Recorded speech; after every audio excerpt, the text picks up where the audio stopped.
নমস্কার বন্ধুরা, উর্মি মাস্তি অ্যান্ড রেসিপির চ্যানেলে আবারও আপনাদের অনেক অনেক স্বাগত জানাই। আজ আপনাদেরকে বানিয়ে দেখাবো মুসুরির ডাল দিয়ে দুর্দান্ত স্বাদের এক পেঁপে রেসিপি। তো তার জন্য দেখুন আমি পরিমাণ মতো মুসুরির ডাল নিয়ে নিয়েছি। এগুলো ভেজানো মুসুরির ডাল আমি 3 ঘন্টা মতো ভিজিয়ে ভালোভাবে ধুয়ে পরিষ্কার করে নিয়েছি। আর ঝালের জন্য নিয়েছি 4টে কাঁচা লঙ্কা আর 5 কোয়া রসুন। এগুলো একসাথে শিলপাটায় বেটে নেব। আর সাথে মশলাটা পেস্ট করে নেব। তার জন্য একটা মিক্সিং জারে নিয়ে নিচ্ছি একটা মিডিয়াম সাইজের পেঁয়াজ, 1 ইঞ্চি পরিমাপে আদা, পরিমাণ মতো রসুন আর ঝালের জন্য কাঁচা লঙ্কা, আর নিয়েছি একটা মিডিয়াম সাইজের টমেটো। এগুলো একসাথে পেস্ট করে নেব। আর এই যে দেখুন ডাল আমার বেটে নেওয়া হয়ে গেছে। আর ডালটা দেখুন আমি একদম জল ছাড়া মানে শুকনো শুকনো একদম দানা দানা রেখে বেটে নিয়েছি। এরকম দানা দানা রেখে বাটলে কিন্তু খেতে বেশি ভালো লাগবে। খুব বেশি মিহি করলে কিন্তু ততটা ভালো লাগবে না। আর দেখুন এখানে আমি লবণটাও যোগ করে দিয়েছি স্বাদ মতো। আপনারা আপনাদের স্বাদ অনুযায়ী লবণটা এড করে দেবেন। এরপর খুব ভালোভাবে মিশিয়ে নেব। আর বন্ধুরা এখানে কিন্তু আমি পুরো ডাল বাটাটা নিইনি, আপনারাও আপনাদের যতটা প্রয়োজন আপনারা নিয়ে নেবেন। এরপর হচ্ছে বড়াগুলো ভেজে নেব। তার জন্য কড়াই গরম করে দিয়ে দিচ্ছি পরিমাণ মতো সরষের তেল। আমি বড়াগুলো আর পুরো রান্নাটাই সরষের তেলেই করব, তার জন্য সরষের তেল দিয়ে দিলাম। আপনারা চাইলে কিন্তু বড়াগুলো রিফাইন্ড অয়েল মানে সাদা তেলেও ভেজে নিতে পারেন, তবে কি সরষের তেলে ভাজলে বেশি ভালো লাগবে। তো দেখুন এদিকে আমার তেলও কিন্তু গরম হয়ে গেছে। এবার বড়াগুলো ভেজে নেব। তা আমি এখানে একটু ছোট ছোট চেপটা চেপটা আকারে বড়াগুলো ভেজে নিচ্ছি। আপনারা আপনাদের পছন্দ মতো সাইজ করে ভেজে নেবেন।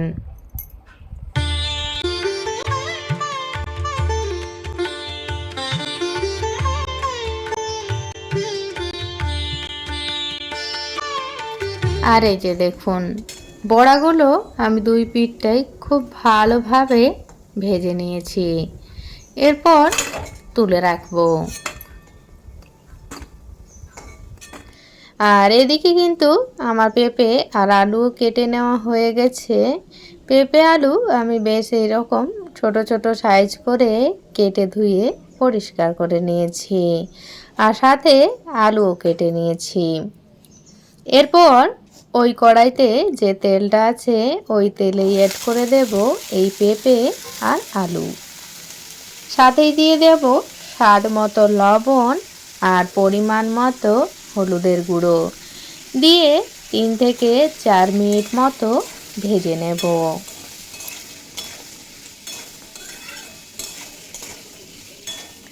পেঁপে আলু 4-5 মিনিট মতো ভেজে নেওয়া হয়ে গেছে। এরপর অন্য একটা পাত্রে তুলে নেব। আর বাকি রান্নার জন্য কড়াইতে দিয়ে দিলাম আরও কিছুটা পরিমাণ সরিষার তেল।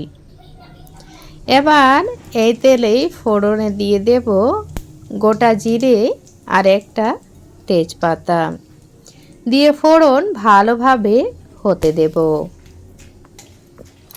ফোড়ন খুব ভালোভাবে হয়ে গেছে।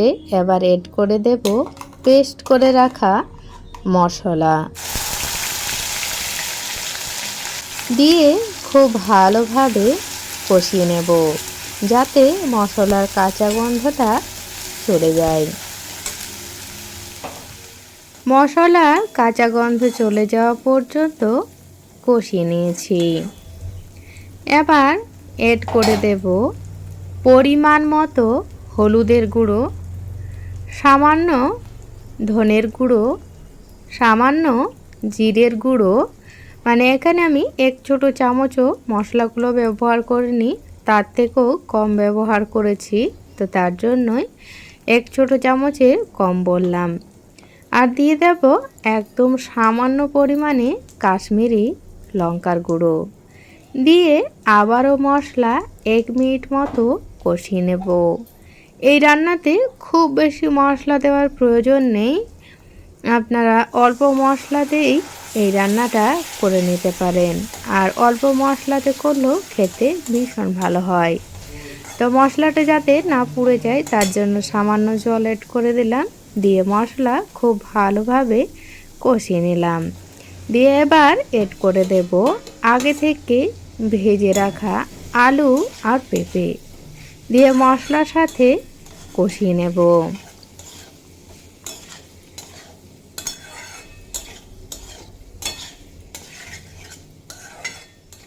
আলু পেঁপে মশলার সাথে ভালোভাবে কষিয়ে নেওয়া হয়ে গেছে।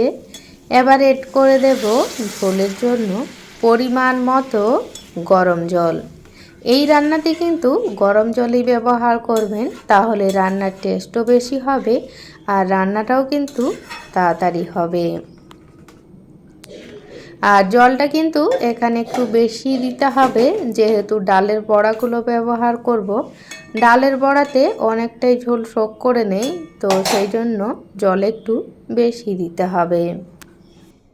আর সাথেই আরেকটা জিনিস এড করব, সেটা হচ্ছে স্বাদ মতো লবণ। ঝোলের জন্য এখানে লবণটা আমি দিলাম, তো তাই বুঝেই দিতে হবে। এবার ঢাকা দিয়ে রান্নাটা হতে দেব। 4-5 মিনিট পর ঢাকা খুলে চেক করে নেব যে আলু আর পেঁপে ভালোভাবে সেদ্ধ হয়েছে কিনা। দেখুন আলু আর পেঁপে কিন্তু খুব ভালোভাবে সেদ্ধ হয়ে গেছে। তো এরপর এড করে দেব যে ডালের বড়াগুলো আমি ভেজে রেখেছিলাম, সেই ডালের বড়াগুলো। এখানে দেখুন ঝোলটা একদম ঠিকঠাক আছে। এরপর ডালের বড়াগুলো দিয়ে দেব।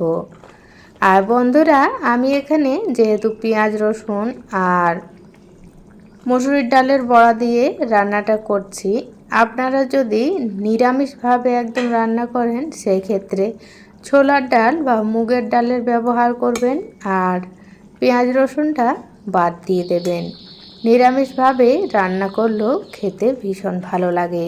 বন্ধুরা, যদি আপনারা কখনো এরকম ডালের বড়া দিয়ে পেঁপের তরকারি না বানিয়ে খেয়ে থাকেন, অবশ্যই একবার বানিয়ে খেয়ে দেখবেন। যারা পেঁপে খেতে একদমই পছন্দ করেন না, তারাও এই রেসিপি হলে ভাত, রুটি, পরোটা সব কিছুই খেয়ে নেবে। তো দেখুন রান্নাটা আমার প্রায় কমপ্লিট হয়ে গেছে। এরপর নামিয়ে নেব। আর নামানোর আগে এড করে দিলাম সামান্য গরম মশলা গুঁড়ো, সাথে আপনারা ঘিটাও দিতে পারেন, তবে আমি এখানে দিইনি। আর এড করে দেব 2টো কাঁচা লঙ্কা, এতে ফ্লেভারটা খুব ভালো আসে। এটা চেরা কাঁচা লঙ্কা নয়, আমি গোটা কাঁচা লঙ্কাই দিয়েছি যাতে ফ্লেভারটা সুন্দর আসে। এরপর এইরকম ঝোল থাকতে থাকতেই নামিয়ে নেব, কারণ এই ডালের বড়াতে ঝোলটা অনেকটাই টেনে নেবে। তো বন্ধুরা, আমার আজকের রেসিপি আপনাদের কেমন লাগলো সেটা অবশ্যই কমেন্ট করে জানাবেন। ভালো লাগলে লাইক শেয়ার করে দেবেন, আর চ্যানেলে নতুন কেউ হয়ে থাকলে অবশ্যই বন্ধু হয়ে পাশে থাকবেন। তো আজ এই পর্যন্তই রাখলাম। আপনারা সবাই খুব ভালো থাকবেন, সুস্থ থাকবেন।